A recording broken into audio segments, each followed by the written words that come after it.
Action. 2 heren van de D-Cup. Nou, ik zal zeggen, de naam is niet gestolen, hè.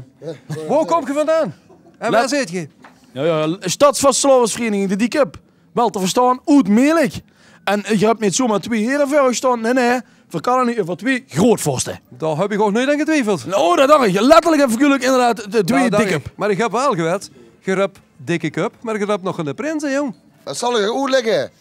VSVV, de D-Cup, Oud-Meerlijk, is in 11 jaar geleden gestart met 2 leeuwen met de telefoon.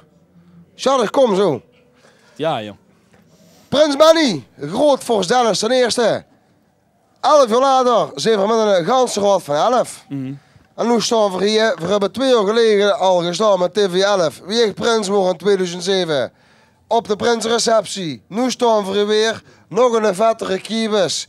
Ja, en dan moeten we weer een interview geven. Ja, maar de vraag we om dat we een prins hadden, grootvos. Ja. En dan zal ik er maar antwoord op geven. We kallen altijd van een kort seizoen, kort maar krachtig. We gaan er vol tegenaan. En daarom hebben we weer besloten om de prins pas vastgeloofd goed te roepen. En dan gaat er helemaal tegenaan. Dan maken we er een vet feest van. Hè. En dat is wie Stadsvastgeloofsvereniging de D-Cup in het vastgeloofd schiet er tegenaan. Dat vind je nog eens een heel verstandige. Dankjewel. Maar wat ik wel nog wil weten van die D-Cup, Okay. hebben die D-Cup een eigen spreuk?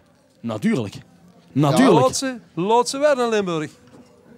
Mag even de mooie spullen vragen tijdens de spreuk ook zeggen. Maar zeker, daar wordt de spreuk alleen maar sterker van, hè.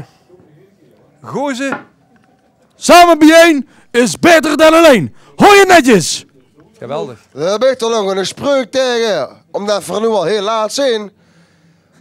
VV de D-Cup hebben meer verren op de kop als vrouwen op de dop.